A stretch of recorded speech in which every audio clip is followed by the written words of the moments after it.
12 માર્ચના રોજ ત્રિમંદિર પાસે કોંગ્રેસથી જય જવાન જય કિસાન જય સંકલ્પ રેલીને લઈને એસપીજીની ટીમે સુરક્ષાની દ્રષ્ટિએ સભા સ્થળનું નિરીક્ષણ કર્યું તો ગુજરાત કોંગ્રેસના નેતાઓ સાથે ચર્ચા પણ કરી।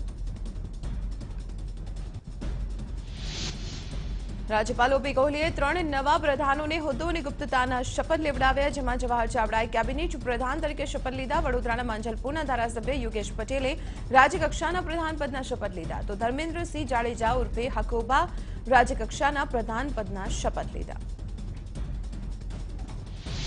3 પ્રધાનોએ વિજય મુહૂર્તમાં શપથ લીધા હતા। રાજભવનમાં પ્રધાનોની શપથવિધિ યોજાઈ હતી। વિધાનસભાના અધ્યક્ષ રાજેન્દ્ર ત્રિવેદી અને સીએમ રૂપાણીની હાજરીમાં શપથવિધિ યોજાઈ। નીતિન પટેલ અને પ્રધાનમંત્રીના નેતાઓ શપથ સમારોહમાં હાજર રહ્યા।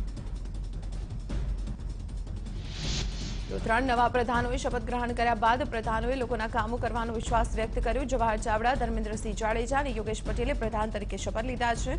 3 પ્રધાનોએ પોતાની જવાબદારી વધી હોવાનું કહી લોકોના પ્રશ્ન તુરંત હલ કરવા ખાતરી આપી। રાજ્યકક્ષાના પ્રધાન યોગેશ પટેલે કૃષિ, મહેસૂલ, પર્યાવરણ કે શહેરો વિકાસનું ખાતું ફાળવવામાં આવે તેવી ઈચ્છા વ્યક્ત કરી। રાજ્યકક્ષામાં સમાવાયા બાદ તેઓ વડોદરામાં પોતાના મત વિસ્તારમાં કાર્યકર્તાઓને મળવા પહોંચ્યા, જ્યાં તેમનું ભવ્ય સ્વાગત કરવામાં આવ્યું। વડોદરામાં માંજલપુરના ધારાસભ્ય યોગેશ પટેલે મંત્રી પદ મળવાને લઈને સમર્થકોમાં ભારે ઉત્સાહ જોવા મળ્યો। સમર્થકોએ એકબીજાને મીઠાઈ ખવડાવી ફટાકડા ફોડી ઉજવણી કરી હતી। જામનગરમાં ધર્મેન્દ્રસિંહ જાડેજાના સમર્થકોમાં પણ ઉત્સાહનો માહોલ જોવા મળ્યો। ધર્મેન્દ્રસિંહ જાડેજાનો ભાજપ સરકારમાં સમાવેશ કરાતા સમર્થકોએ ઉજવણી કરી। જામનગરના ઉત્તર બેઠકના ધારાસભ્ય ધર્મેન્દ્રસિંહને રાજ્યકક્ષાના પ્રધાન તરીકે પસંદગી થતા પરિવારજનો, શુભેચ્છકો અને ભાજપના કાર્યકર્તાઓએ શુભેચ્છા પાઠવી। ગાંધીનગરમાં જીતુ વાઘાણીએ નિવેદન આપ્યું છે। તેમણે કહ્યું છે કે અમે પ્રધાનમંત્રી બનાવી રહ્યા છીએ, હું પણ તેમાં સાક્ષી બનવા જઈ રહ્યો છું। તેમણે વિશ્વાસ વ્યક્ત કરતા કહ્યું કે ભાજપ મજબૂત હતું, છે અને રહેશે।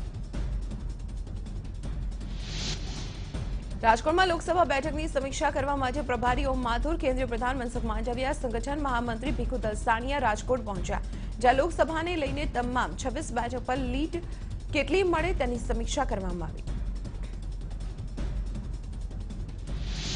તો રાજકોટમાં ભાજપના પ્રભારી ઓમ માથુરે કોંગ્રેસ પર પ્રહાર કરતા કહ્યું કે કોંગ્રેસ પાસે કોઈ મુદ્દા નથી, જેના કારણે તેના ધારાસભ્યો તૂટી રહ્યા છે અને આક્ષેપ ભાજપ સામે થઈ રહ્યો છે।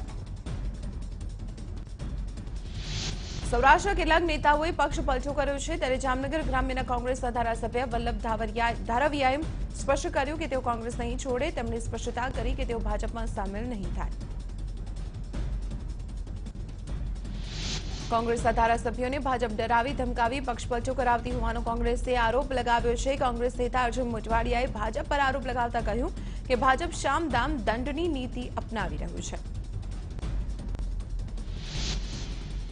કોંગ્રેસ પ્રદેશ પ્રમુખ અમિત ચાવડાએ કહ્યું કે ભાજપને તેના કાર્યકર્તાઓ અને આગેવાનો પર વિશ્વાસ નથી, એટલે કોંગ્રેસના નેતાઓને તોડવાનું કામ કરી રહી છે। સાથે જે આગામી લોકસભાની ચૂંટણીમાં કોંગ્રેસી જીતનો વિશ્વાસ વ્યક્ત કર્યો। બનાસકાંઠા જિલ્લામાં કોંગ્રેસના પ્રદેશ પ્રમુખ અમિત ચાવડાની અધ્યક્ષ સ્થાને કોંગ્રેસની વિસ્તૃત કારોબારી બેઠક યોજવામાં આવી, જેમાં મોટી સંખ્યામાં કાર્યકર્તાઓ હાજર રહ્યા। બેઠકમાં લોકસભા ચૂંટણીને લઈને ચર્ચા કરવામાં આવી। મોરબીના ધારાસભ્ય બ્રિજેશ મિર્જાએ ભાજપમાં જોડાવાની અટકળોને રદિયો આપ્યો છે। બ્રિજેશ મિર્જા કોંગ્રેસના ધારાસભ્ય છે અને તેમણે સ્પષ્ટતા કરી કે પોતે કોંગ્રેસના વર્ષો જૂના કાર્યકર છે અને ભાજપમાં જોડાવાનો તેમનો કોઈ વિચાર નથી। તો ધારાસભ્ય મિર્જાએ વિરોધ પક્ષ પર આક્ષેપ કર્યો કે કેટલાક હિત શત્રુઓ તેમની વિરુદ્ધ અફવા ફેલાવી રહ્યા છે। સમાચાર માધ્યમોમાં અહેવાલ પ્રસારિત થયા હતા કે બ્રિજેશ મિર્જાએ તત્કાલ સ્પષ્ટતા કરી હતી।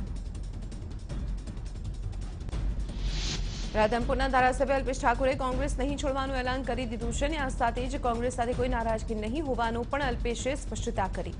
અલ્પેશ ઠાકોર ભાજપમાં જોડાવાની તમામ અટકળોના અંત આવી ગયા છે। અલ્પેશ ઠાકોરે કહ્યું કે એક સમયે મને પ્રધાન બનવાની ઈચ્છા થઈ હતી, પરંતુ ગરીબો માટેનું ઘણું કામ કરવાનું બાકી છે। આ માટે સંઘર્ષ કરવા હું તૈયાર છું। તો પોતે સત્તાની લાલચ માટે ન દોડતો હોવાનું કહી સત્તામાં આવવું હોત તો 6 માસ પહેલા આવી ગયો હોત। અલ્પેશ ઠાકોરના નિર્ણય અંગે કોંગ્રેસ ઉપાધ્યક્ષ જગદીશ ઠાકોરે કહ્યું કે અલ્પેશે હાઈકમાન્ડ સાથે ચર્ચા કર્યા બાદ સંતોષ છે। આગામી દિવસોમાં પક્ષે જે જવાબદારી સોંપવામાં આવશે તે જવાબદારી નિભાવશે। કોંગ્રેસનું ડેમેજ કંટ્રોલ કરવા અંગે કોંગ્રેસના નેતા જગદીશ ઠાકોરે નિવેદન આપ્યું. તેમણે કહ્યું કે રાજ્ય અને દેશનું નેતૃત્વ, ધારાસભ્યો અને સંગઠન તમામ કક્ષાએ એક્સરસાઇઝ કરી રહ્યું છે. ભાજપમાં લોકસભા ચૂંટણી લડી શકે તેવા ઉમેદવારો નથી. ભાજપે કોંગ્રેસના ધારાસભ્યોને તોડવા પર ધ્યાન કેન્દ્રિત કર્યું છે. ભાજપમાં આંતરિક વિવાદ શરૂ થયો હોવાનો કોંગ્રેસે આરોપ લગાવ્યો છે. કોંગ્રેસના ધારાસભ્ય શૈલેષ પરમારે કહ્યું કે તમામ મોરચે ભાજપ નિષ્ફળ નીવડી છે. તેમણે દાવો કર્યો કે જો તમારે ભાજપમાં પ્રધાન બનવું હોય તો પહેલા કોંગ્રેસના ધારાસભ્ય બનવું પડે. કોંગ્રેસના નેતા સી ચાવડાએ ભાજપ પર નિશાન સાધ્યું. તેમણે કહ્યું કે ભાજપના કોંગ્રેસને નબળી પાડવાના ધંધા છે. 2017માં 12 ધારાસભ્યોએ પક્ષ પલટો કર્યો હતો. તેમાંથી 2 જ ચૂંટાયા હતા. આ વખતે જે પ્રધાન બન્યા એ ચૂંટાઈ નહીં શકે. ગુજરાત ભાજપના પૂર્વ મહામંત્રી સંજય જોશીએ ઊંઝાના પૂર્વ ધારાસભ્ય નારાયણ પટેલની મુલાકાત લીધી. નારાયણ પટેલના ધર્મપત્નીના અવસાન બાદ શોક સંવેદના વ્યક્ત કરવા સંજય જોશી નારાયણ પટેલના નિવાસ સ્થાને પહોંચ્યા હતા. અહીં સંજય જોશીએ ગુજરાતની રાજકીય ગતિવિધિઓ પર વધુ ટિપ્પણી કરવાનું ટાળ્યું હતું.